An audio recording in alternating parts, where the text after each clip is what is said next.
Hey, everybody. On this episode of Crying in My Car, a podcast for teachers, we talk about me getting my wisdom teeth out and trying to perform with wisdom teeth surgery 24 hours later. Also, we discuss whether a teacher or a parent has a choice over what a student eats in their lunch. And lastly, we discuss all the things that the teachers wish the public knew about our profession. Tune in. Crying in My Car starts now.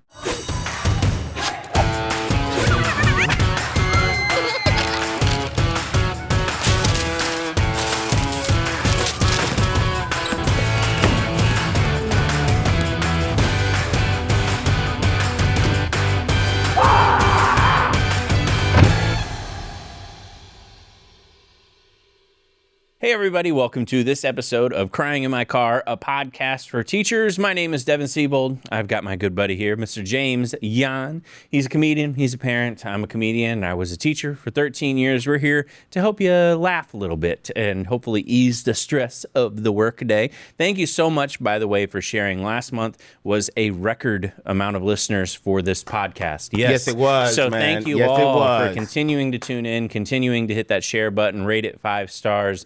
And find us on all the social medias, share any of those videos. Let people know, hey, look, I'm listening to the funniest podcast on the planet with these two awesome guys. By the way, we got a lot of comments on our chemistry, so... Thank you. I'm just waiting for him to propose. It's just... I need you to change. Yeah. Okay. I told you, I am who I am. That's right. For a reason. Anyways, no, it's been fun, honestly, seeing the podcast take off. So now, speaking of going in new directions, Yes. change, like doing amazing things, excelling. James, you entered the realm of teacher comedy. I did, actually. You did. I did, and it was amazing. I Yes. gotta say, first off, it was amazing meeting all the new teachers. Yeah, so what did you do for people that don't know? Okay, I joined the Teachers Do Stand-Up tour. Thank you so much, Mr. James Tarantino, for letting me be a part of that. I had an absolute blast. Yeah. I got to work with Mike Rivera. I got to work with Liz Blanc, and let me tell you, no crowd is like a teacher's crowd. No. They have been starving for entertainment And alcohol. alcohol. and a venue that's 21 and up. Oh, yes. No children. No. Yes. Yeah. So I actually got to be a part of that tour. And curse words. Yes, and curse words. And maybe some edibles in the parking lot. I mean, there's really so much they've been starving for. Truly. Yeah. And they share. I will say that about you guys. Teachers do stand up. So that's awesome. You guys did the Tampa Improv. Dania Beach, yeah. And you had some amazing crowds out there. Well, huh? thank you, man. The crowd was awesome, but I love the fact that people were coming up to me and they're like, I listen to you and Devin. Oh. I listen to you and Devin. I love your guys' show. So That's thank awesome. you guys so much for the support, and I look forward to doing some more dates with them, man. Yeah, absolutely. That's cool. I did shows as well. Yeah. Mine not as successful. What? The show itself was great. All The right. teachers were amazing. The venues were fantastic. I was scheduled to fly out on Thursday morning and do the show Thursday night, Friday night, Saturday night. Okay. I went to the dentist Wednesday morning, and the dentist looked in my mouth and he said, "You have quite the infection." I said, "Yes, that is why I'm here. I have Yeah. a bad toothache." Yeah. And he goes, "No, it's not a cavity." He said, "Your wisdom tooth," he said, "the one that's kind of sideways coming in," he said, "has a really bad infection." Okay. And I said, "Well, antibiotics, let's figure it out." And he goes, "I'd rather just pull it." And I was like, "What? Now?" And he's like, "Yeah." He said, "Your other ones are in." He said, "This one's in sideways.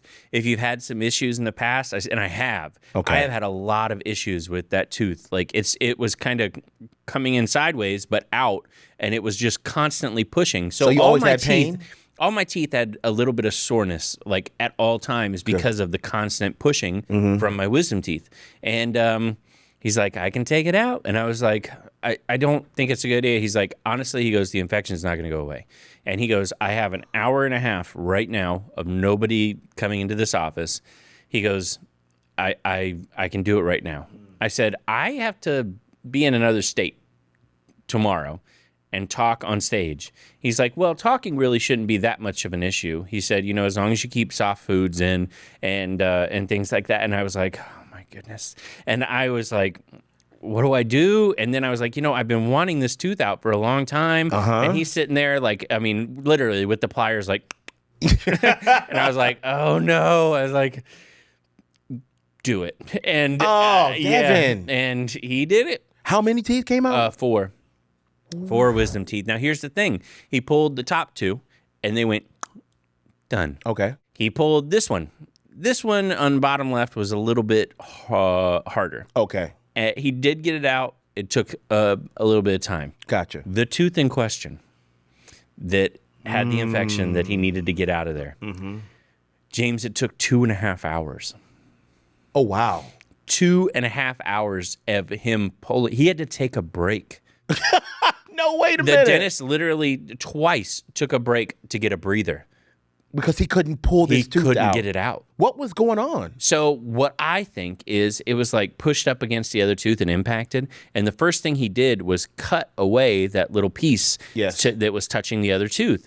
And I think it made it exponentially more difficult to get a grip on it and to get it out. Makes sense. And it was not budging at all. And it was wild because I mean he was literally like in my and shaking it, and I could feel like my whole jaw like moving going side to side. And I was like I mean 2.5 hours. At some point he's standing on your chest. It was almost like that. Yeah. I mean it was almost like that. But he had little tools. He was like twisting and turning, trying to get it to pop.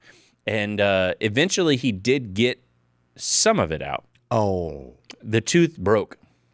And so he took it out, but the pieces in the bottom are still in there. So what do they do at this point? He said in about 40 years they will come out. In 40 years? Yeah. So literally I'm going to be like on my deathbed like, oh, there it is. I got to put it on the pillow first before I die, a little insurance money. There you go, man. In 40 years. Yeah, in 40 years. I think that I literally was thinking to myself, like after 20 minutes of him pulling, I was like, there's no way I'm going to be able to get on the stage. No. Now, I got home at about 11 o'clock in the morning. I had a really early appointment. Mm-hmm. And when I got home, it like, I don't know what happened, but I had like my body like did not like what happened. Of course not. Because I think I think even though it's numb, your body is still sensing an immense amount of pain. Yes. And I couldn't stop shaking. Really? Like I was literally like shaking. Like I had to go outside. It's Florida, 100 degrees out, and I was laying in the sun with a blanket over me to try to stop my body from shaking because I was so cold. That's crazy. Yeah, and I was like considering calling an ambulance or like going to the hospital, and I was miserable, man. I mean, my whole mouth completely numb. I didn't recover for the rest of the day. I mean, just out. And then the next morning, I'm like, I have to fly out at like 9 o'clock in the morning. I was going to just ask you, man, how much time in between that did you have before you had to fly? It was 22 hours. And you got on the plane? Now, did it feel weird when you got on with the pressure and everything? So everybody asked that. I worried about that too. Yeah. I thought, hey, tooth out, pressure of the airplane is going to be what does it. And actually it felt better. Like, because when you go in an airplane, like sometimes you can feel the pressure kind of relieve at first. Mm-hmm. So we were flying for like 2 hours, and for 2 hours I had almost no pressure on my jaw. And man, I was in heaven. I was like, feels good. This feels good. Yeah. And so then we landed, and by the way, I had a 2.5 hour layover in the Atlanta airport. Do you realize there's 4 places that serve mashed potatoes, and I went around sampling them like I was on MasterChef. I was like, these are good. These are good. That little kick, This is how you make the perfect risotto. Yeah. Popeyes was good, little spicy. I know that Popeyes is right, but I don't care. I love spice, but too. you can't have spice when you're not allowed to. But so I had to took one bite and I was like, oh man, I can't do that. But Pichelle's, shout out to them for hooking it up. I think it's Pichelle's. I think that's how you say it. I always go there and eat. Please it's let all us know Southern if we're food. saying that wrong. Yeah. But anyways, so the whole time I'm in pain. I've got meds on me. I'm trying to like get in ready. And then that night comes and the show, and I normally close the show and I asked to go second.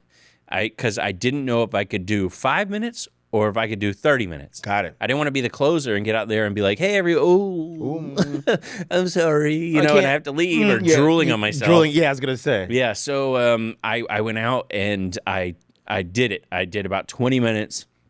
I'm not going to lie. I was in extreme pain. I bet you were. I don't know if there's any videos of that show, but I was hurting. Yeah. And I got off stage, and I mean, I popped an ibuprofen, and I went to bed, and I woke up the next morning in even more pain. The first day wasn't bad. Yeah. Day 2, day 3, When day it's 4. healing. Oh my gosh. Yeah. Like that's when I could feel the throbbing and the actual pain. And I was like, oh man, I mean, I'm on day 5 right now. How do you feel today? Still pain, Okay. but much better. I'm eating, more solid food. So Gotcha. that's a good thing. The good people that Pichelle's misses you. Yes. But here's the thing. I will say I'm sorry to all the people that got meet and greets with us the very first show, because I went to do them and I'm sitting there like, Not just saying a literally straight face. And they're like, what? They're Devin like, Siebold's quiet. yeah, they're like, thanks so much for coming. I'm like, indeed. It's a pleasure. Yeah, I literally turned into the guy of Futurama. Well, thank you. Thank you for coming, Fry. Yeah. But I'm not smiling because honestly, the comedy, saying the jokes wasn't the hard part. It was smiling. It was the facial expressions. So as soon as I started doing meet and greet, the first picture, I was like, oh. And I was like, after that, I was like, thank you for coming. There you go. Like you're thinking. Yeah. But it There you was honestly really cool. I enjoyed meeting everybody. And thank you so much for being patient with me. I did get some new material out of it. You did. Yeah, I saw the joke. Find it was me really on good. social media. I had some good jokes about the wisdom teeth, and yeah, it was pretty wild. I didn't think that was going to happen. I would never do that again. Yeah. But luckily they're out. And I have the follow-up tomorrow to make sure everything went good. It was fun. It was cool seeing everybody. I'm glad you got to go out on tour. I'm glad too, man. Yeah. It was awesome. Also, James, we had the amazing response to the Crying in My Car. I'm going to call it a fitness challenge, Okay. a life challenge. Okay. See, we designed, I don't know if you know this, but I designed it years ago, and it was called the Weight Loss Challenge because it really was a weight loss challenge, and we Okay. gauged it by weight. And it was who can lose the most, and it was a thing where we encouraged diet, encouraged things like that. This is a little different. I did get a little pushback from one or two, and I understand, but I had already posted in the group, and I wish they had checked that first, where I said, this is not, even though it says weight loss challenge, I don't know how to change the name of the group. Now we get Yes, it. I don't think you can. Once it's a group, otherwise you can just like say, hey, join my group. It's for puppies. And then the next day it's like Nazi Lovers Anonymous. And you're like, wait a minute. It's like, look at what you joined. Exactly. Yeah, so I don't think they'll let me change it. Okay. That said, I posted in the group on Facebook that, hey, we're here to see people maintain, make healthier choices, just do better things. And I'm seeing it. Even little things. There's one person that says they took the frosting off the cupcake. That's a start. That's a start because That that's several calories that Yes. you are going away with and saying, you know what, I don't need that. And that's the thing is there's a lot of times in my life with food and with exercise and stuff, when I have a full hour at the Atlanta airport, I walk to my terminal. I know that's a little thing, but I said to myself when I was like hopping into the train car, That's right. and it'll take you right there. But I was like, you know what? I've got time. I'll walk. Let me just burn a few extra calories, keep moving. I don't have to stand here. No. And that's it. I walk. And then when I get to my gate, I usually stand. You usually see me just standing there at the gate because I don't want to sit. I'm like, you know what? I can burn a little more calories standing here. Yeah, you can. I go to the smoothie place. I'm like, I don't have to go to Popeyes. Let me go to smoothie place. And then I go to Popeyes after the After that, I was smoothie gonna place. say, yeah. I know, but it's delicious. It is so good. But that's the thing. It's just little changes. Little thing. So it's Yeah. not necessarily weight loss. It's a lifestyle change. Right. And so we had hundreds of people join the group, by the way. That's awesome. Yeah, and there are people out there that are saying, I'm swimming again. I'm trying to lose a little bit of weight. Some say they lost a ton. They're starting to gain it back. And this is the thing. It's a support community. It's not a judge community. There you go. And we have so many teachers in there that are going, hey, cheering people on. Way to go. You look for that little victory, anything you can do. And also, don't forget, there's a cash prize. We like cash prizes. If you haven't joined the Crying in My Car Weight Loss Challenge group, it's literally CIMC Weight Loss Challenge group on Facebook. Join it. talk with us, all you have to do is post in there one time, comment on one thing, you're eligible for the money. It doesn't go to the person that does the most, posts the most. It's literally just, hey, you participated, you made a small step towards a bigger change. And that's what you really want. It is. And I've made a lot of changes myself. I'm down to 272 pounds. I'm down 18 pounds right now. Hey, man, congratulations. 18 pounds. Yes. Now, I know that is weight oriented, but I had a lot of weight to burn off. Brother. And I did it through walking, exercise, doing a little bit of cardio, a little bit of weights. I don't know if you can tell. We had to change the frames. The video on here, they were like, we got to go a little wider. Devin's stacking. I said that as soon as I saw you. I'm like, I know. Is this mic too close? Sorry, that's my shoulder muscles. No, I started eating better. Which is hard. Yes, and I have to talk to myself. It's always a battle. As weird as it is, I don't think, and I don't know about you, man, but I don't think it's been studied enough how much of a drug food is. Well, it's funny you say that because there has been studies. They're called GMOs. That's true. And when we start modifying things, like a guy did that one documentary about McDonald's. He hated McDonald's before the documentary, but he put himself on a McDonald's diet. And he said by the second week, his body was telling him, even though he didn't like the food, go get it. You have to. You have to go get it. It's an addiction. Yes, absolutely. I honestly think food becomes an addiction. I literally sit there like an addict, sitting on my couch going, you know what? You don't have to go get something to eat before bed.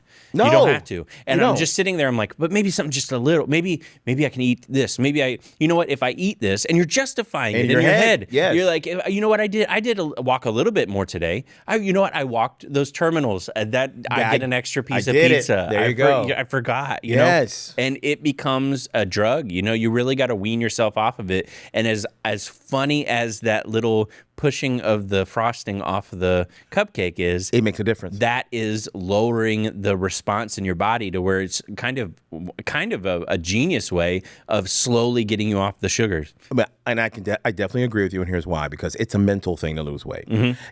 Just taking off the frosting off the cupcake is that mental reminder that, okay, I'm doing something. And then your body wants that again. Okay, what else can I do? Mm-hmm. Okay, then what else can I do? Okay, what else? And then you pretty soon you're doing better. You're making better choices. Like for me, I have to make exercise fun. Like I started out at 350. I'm down to 264. Yeah. I love it. Yeah, thank you. Thank you, man. What I like to do, me and my wife, we're theme park people. And I've met some people when I'm going to the theme parks that go there to have fun, but also just to walk. Yeah. They're there exercising. That's what we do. We don't take any of the stuff over. We walk to different places. We walk all around Epcot, all around the world. Yeah, and just and keep those steps exercising. add up. Those steps do add up. And by the time we're done, we have like 45,000 steps. Yep. Yeah, man. And I will say this too, to bring it back to teachers. I was in that position. Okay. I taught for 13 years. Mm-hmm. I was never more unhealthy in my choices than when I was a teacher. It wasn't me. It was the situation that I was in. I was stressed. I'm telling you, science tells you when you're stressed, you eat more food. It is comforting. Yes. But at the end of the day, I would literally be so tired that I would have to eat or drink. Oh, let me just get this Coke. You know what? I need to have this. I need to have that. And our body's going, I don't have any energy. You drained it all out of me. We need a quick fix. And you didn't have time to eat during the day. Nope. Therefore, you are super hungry and you're going to binge it all at one point. And I felt like, when I was a teacher, I felt like it was some of the most unhealthy eating habits that I had. And it wasn't that I just wanted to eat that food. It was that my body was telling me I was under extreme duress and I needed to eat it. It was a survival. I need fuel. Yeah. It was the quickest thing around here. Oh, it's a vending machine. What's in there? Yep. Oh, candy. Oh, this. Yeah. Nothing good. Nothing good. But yeah, so teachers, I hope you join the challenge. I hope you're able to make little changes and hopefully eat a little healthier or, be a little bit more physically active over the summer. And even if you are already at a good weight, it's all about maintenance and just making good choices. And also little things like cutting out sodas, cutting out smoking, things like that. Mm-hmm. A lot of teachers do that kind of stuff. So, all right, you ready to jump into the teachers' news, my friend? I am indeed. Teacher refuses to let a student eat lunch because she said it wasn't healthy. There is a mother who went on TikTok and was furious after an elementary school teacher refused to let her son eat the lunch she packed for him because she thought it wasn't healthy enough. Apparently, one of the teachers in the classroom was asked to open a package on like, I don't know, brownie or something. It doesn't say what it was. But anyways, the teacher said, I'm not opening that. Apparently, she said that it was too sweet and that they shouldn't have that much sugar. The mom went on TikTok, ranted, said, don't tell my son what he can't eat, or my child. I don't know if it's, oh, yeah, it is son. And so it apparently said it was cake. Oh, so it was cake. There was a ham and cheese sandwich, yogurt in there, cake. And the mom says, look, if my son's eating all this food and he has cake in there and he's hungry, he can eat the cake because it's not in there to be a decoration. Wow, okay. Can I offer some advice? Sure. I see where the teacher might have gone wrong.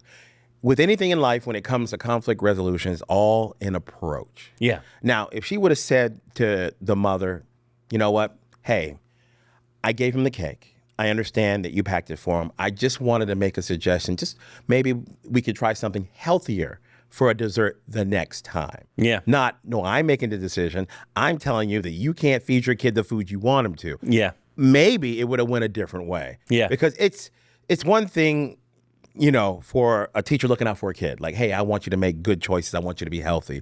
But when you overstep your bounds and tell them that you can't have something that your parent gave you because I don't like it, that's where it gets a little hairy. See, tricky. but see, also, I still think you're pitting the parent and the teacher against each other. It's like, hey, you need to make a better decision. And it's like, well, you can't tell my kid what to do, what to eat. I think as teachers, we need to go back to the old ways of, hey, teach them. Okay. Maybe just say, hey, look, I saw you all have some great selections in your lunch.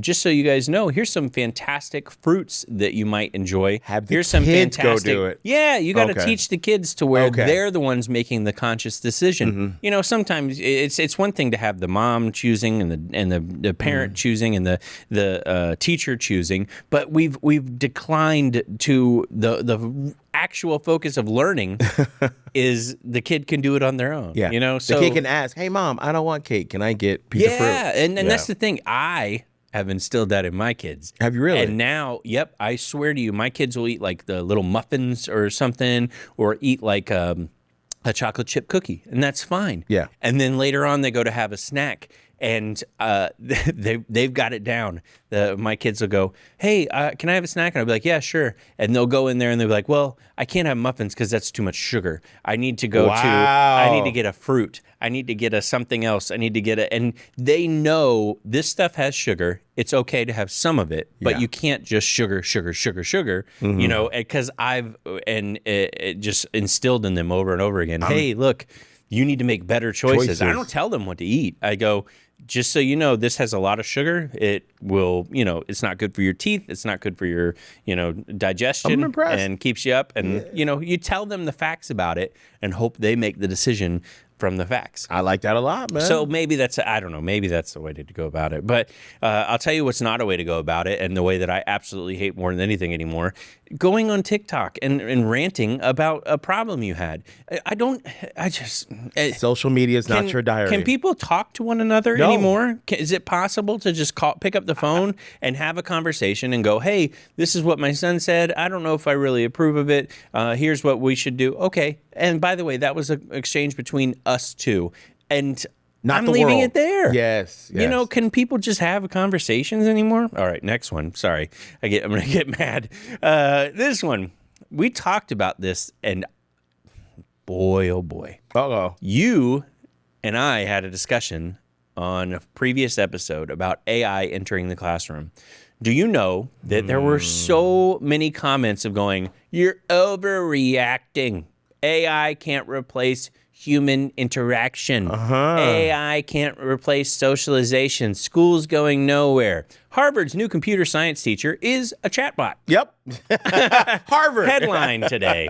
The university is encouraging students to use CS50 as their 24/7 learning assistants. They have embraced generative AI in the classroom, adopting an official learning tool for the flagship coding course. This fall, students enrolled in Computer Science 50, Introduction to Computer Science CS 50, will be encouraged to use AI to help them debug code, give feedback on their designs, and answer individual questions about error messages and unfamiliar lines of code. Exactly what teachers would have done.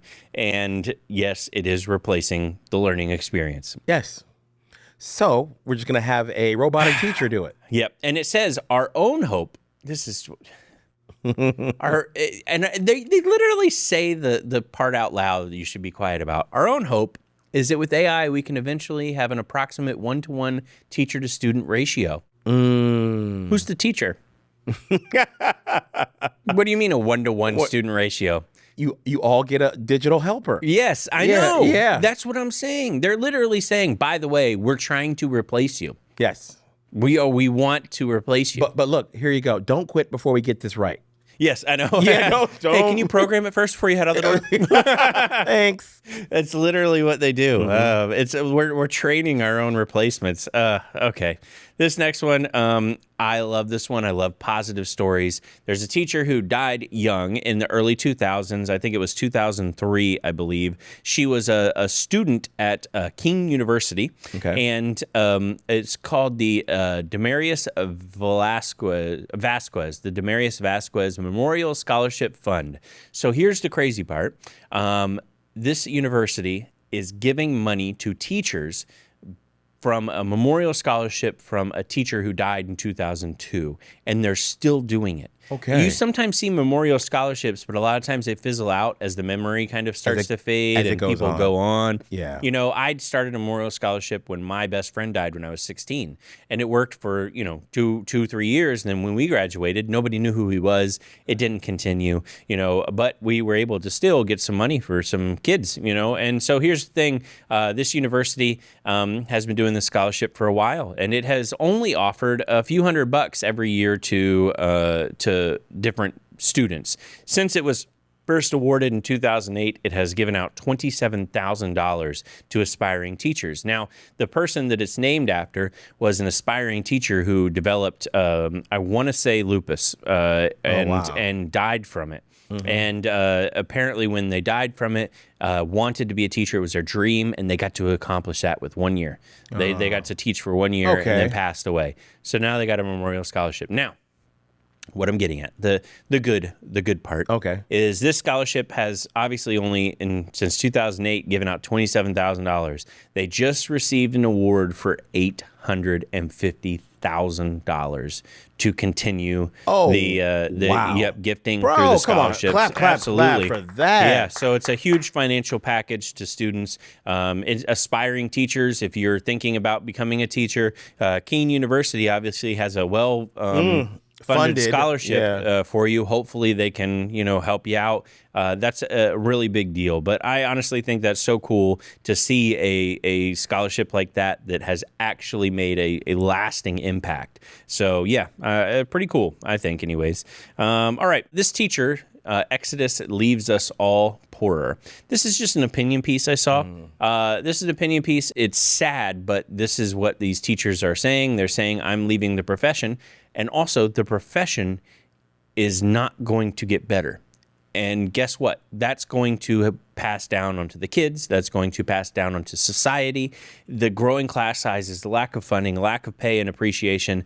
They say that it just adds up to a bunch of brilliant teachers are leaving, and the kids are missing out. Gotta say, I see it all the time now. It is. I mean, the kids are missing out. That's the thing is, it's so wild to me that a lot of people out there go, we need to protect the kids. The kids.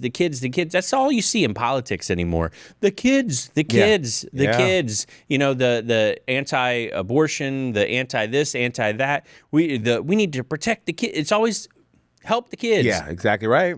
And then when it comes to funding classrooms, we go, meh. But do you realize the kids? Yeah, the kids still need to learn. Yeah. The kids need quality education. They do. You're not setting them up to succeed in life. You're not setting society up to succeed in life. No. I don't understand how people can see other countries passing us up in terms of every single quality of life. and not go, oh, by the way, it's because of the education. You know, the education is getting better. The people are getting smarter. That's the base of productive citizens. You would think. Yeah. Next one, I love this, by the way. This is so great. North Las Vegas did a survey on teacher vacancy rates and the persistent gap in standardized testing scores. Okay. James. That is I. They hired an outside data company and paid them $45,000 to come to the conclusion that teachers are leaving and there's a higher vacancy rate. Wow. $41,000. 45. $45,000.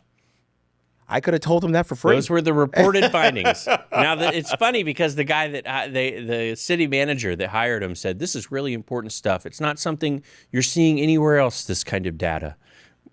Because everyone else knows better than to pay for it. Also, he finished that statement with my brother over here at Data Insight. Yeah. I mean, hold on. Sorry, the guy the random guy I don't know anything. I don't know anything. I've never met this guy before. Yeah. But here's the part that makes me. I just think this is so freaking funny, dude. You can't write a better joke than this. Las Vegas paid to have data. Yes. On if there was a teacher vacancy. Now, the company that they paid to do the research is headed by a guy named Nathan Trenholm, who founded Data Insight Partners and gave the presentation to the city council. He was previously the school's district director of research and accountability. I mean, nailed it. He literally worked for them doing what they just paid him to do. Absolutely. What? I'm sitting, he goes, look, there's research and accountability here. And anyways, I quit. Yeah. I have a proposal. Sir, I would love to do data on research and accountability. If you pay me $45,000, I will. Sir, isn't that our laptop? Yeah. And it's so funny because it says they're just starting to digest the information. There's a lot of data they need to follow up on. Well, if only you had a director of research and data and accountability to do. And he's like, oh, you guys don't know how to dissect the data? You know what? I need a job. Yeah, there you go. He's back. And he's back. He's analyzing all the data he did. This is the greatest pyramid scheme I've ever seen in my life. It's the greatest Ponzi scheme I've ever seen in my life. I sat there. I read that. I was like, you're kidding. You paid him twice. You paid him twice. And literally, he was analyzing his own data. Yes. I mean, does nobody... and you paid him $45,000 for that. You could have gave every teacher a $50 gift card. Unbelievable. I mean, it's one of those things that you go... They can't. They didn't. They did. They did. They did. Yeah, they did. All right. And then this last one here. A JCPS student breaks a leg during classroom motorcycle project and sues the former teacher. A student is taking legal action after his former teacher after his leg was broke during an accident involving... James, it's a homemade motorcycle. What class is this, by the way? A teacher encouraged students to build their own miniature motorcycle and then to ride it around the school's track with nothing protecting them but a broken football helmet. Sounds right. Sounds right. What? Hey, you know what? I got an idea. You know what? You know what, though? I'm telling you, James, he ran it by the director of research and accountability. And the guy's like, sure. And then let me just look at these figures real quick. Yeah. Do it. Yep. And then the guy was like, you know what? We need some data on this.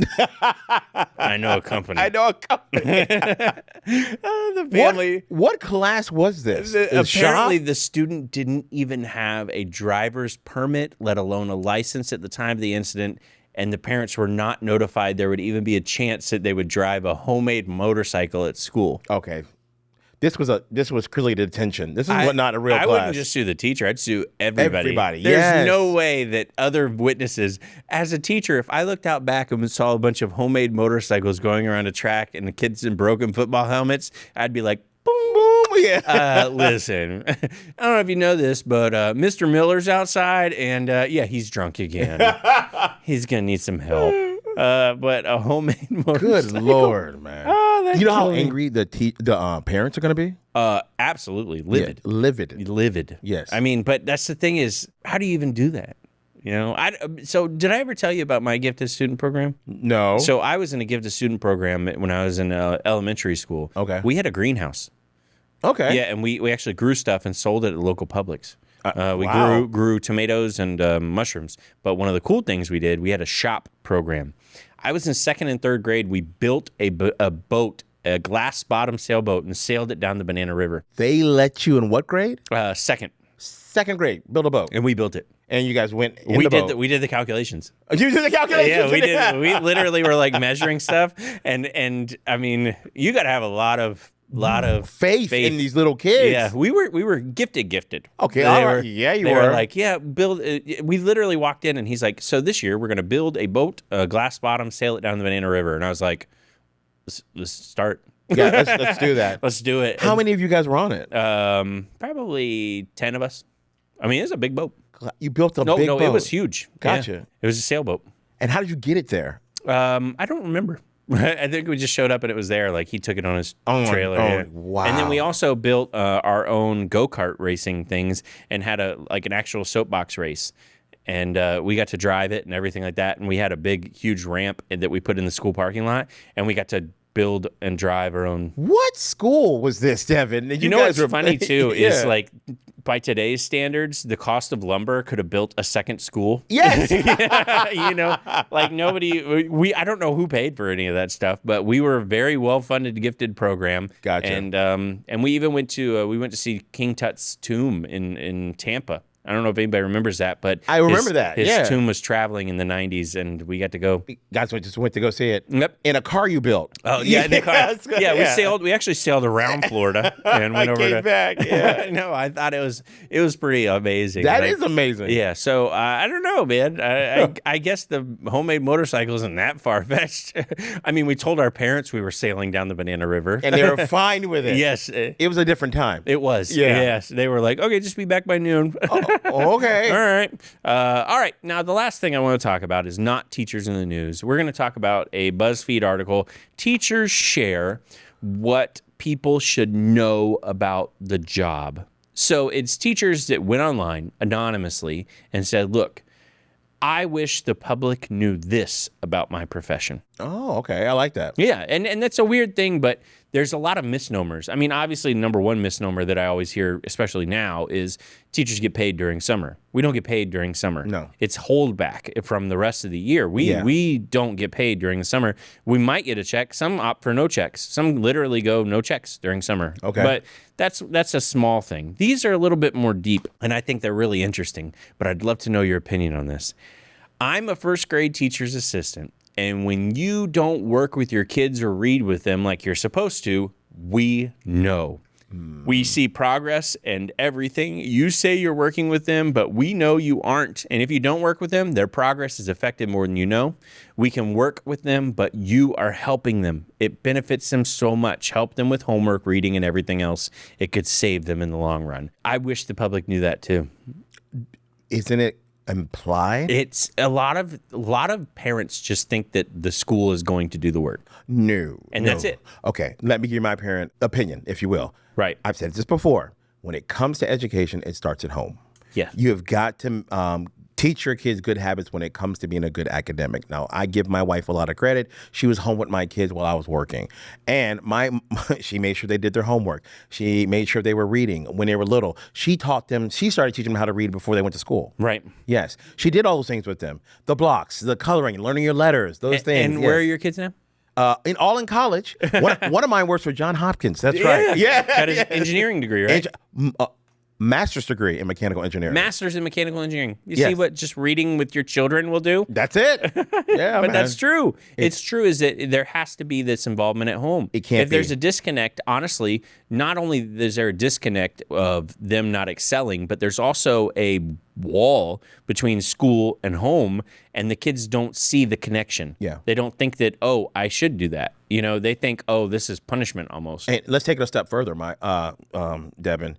My wife became an ally to the teacher. Oh, that's She great. got to know every one of my kids' teachers. Like, here's my phone number. Here's what I expect of them. If you need anything, if they're falling behind, let me know, and I will, whatever I need to do. Right. Yeah, just getting to know your teacher and building a rapport with them so your kids can have the best shot at a good education. Yeah, absolutely. I Yeah. mean, you have to, obviously the basis. This is funny because you would think, hey, common sense. No. But it's not. So, all right, this next one I thought was kind of interesting too. One of the reasons schools are struggling so much right now is because they are entirely run by school boards, and school board members don't need to have any school-related experience to make significant decisions. Ooh. Not always, but very often the decision makers come from business world, in which it comes from a way of thinking entirely incompatible with the education model. Concur. There is a revolution right now to get community members and politics into school boards. It used to be just local people ran that wanted to help out the schools or wanted, former teachers, former union members. Now it's become like a political agenda. And you literally have candidates who have no experience. Some don't even have kids. And they just go run a school board, and they've never stepped foot in a classroom. Now, most parents don't know that. I did not know that people on school boards didn't have any kind of previous experience with kids or education. Yeah. We all thought that. They're actually politically motivated now to where they will find a candidate and put it in there that just simply enforces a value system that is compatible with the way they vote. Wow. And that's the crazy thing is that before also the power of the school board was usually just approving things or disapproving of things that were suggested at the school board level, at the school level. So it was kind of a all the way up to the top, yes, no kind of thing. Funding, yes, no. Gotcha. Appointments, yes, no. Now it's a reverse. Now it's from the top down. You do what we say. We're implementing this. Gotcha. This is how we're running things. And it's from people who are outside of the schools. I really wish the public knew this too, because a lot of times it seems like teachers are fighting back. We're not fighting back against people that have the best interests of your kids. No, you don't. We're fighting back against people who literally are politically motivated and want to use it as a stepping stone for power. Power. It's literally a lot of golems out there putting on the ring. But what you just told me is akin to this. Running a restaurant and being the executive chef and never cooked before. Right. Just yep. This is raw. Yeah. Of course it is. All right, and this last one, I think this one needs saying too, because I actually talk about it when I go around and speak at schools. I mention this one as well. We take all the public criticism, derision, and contempt to heart, and it really hurts. Watching your profession be weaponized for political clickbait, knowing the very real children, the pandering, the affected and affecting it will affect us. It's heartbreaking, exhausting. Frankly, I think many more of us will suffer over mental health as a direct result. It's not just your parents that are giving you a hard time now. Now it's the news. Now it's strangers on Facebook. Yes. I said it too because it's kind of a weird thing, but years ago I used to tell people, "Yeah, I'm a teacher," and they go, "Oh, wow, that's awesome." Bless your heart. Yeah. And then nowadays you go, "I'm a teacher," and they go, "Oh, yep." And it's like, okay, do you hate teachers? Because I think some people do. And I think they're literally being programmed by news to hate us and actually think that we're bad people. I mean, it's unbelievable to me. Well, here's the crazy part about being a teacher nowadays. You're talking about people can criticize you. You can get criticized on social media by parents attacking a school and you specifically. Yeah. How crazy is that? Yeah. You're like, man, I'm just trying to do my best, be a teacher, but I'm getting attacked by parents that are now formed a little group on Facebook. Yep. So that must be disheartening. Oh, yeah, absolutely. Why keep getting beat up? Yeah, I mean, and you're just trying to read to the kids. Yeah. You're like, I just want to teach them, and they're like, well, you can't say this, you can't do that, you can't. I didn't plan on it. Yeah. It's like, okay, but just know we're watching you. Well, I don't want that. Yeah, I don't want to be watched either. That's stress. Okay, I'm out. Yeah. And that's the thing. You're getting a lot of people going, I'm out. Yep. Yeah. So, all right, James, I think we'll wrap it up on that. Okay. How can people find you online, my friend? As always, you guys can go to IG, look me up on James Yon Comedian, and now on Facebook, it's the same thing, James Yon Comedian. So, James Yon Comedian. Yeah. Also find me online, devincomedy.com, for all upcoming tour dates. Don't forget the Board Teachers Comedy Tour is all over the country. It is. We've got some exciting dates even coming from next year that they're planning on, and Yes. I'm being told down the wire, super secret cities. Ooh. So if you've sat and thought to yourself, man, they don't come to my town, we might be. Just in Wakanda and Narnia. Yep. So yeah, I'm on my way. Yeah. They have teachers there. They do. All right. So thank you so much for tuning in. Be sure to share and rate us 5 stars. This has been Crying in My Car, a podcast for teachers.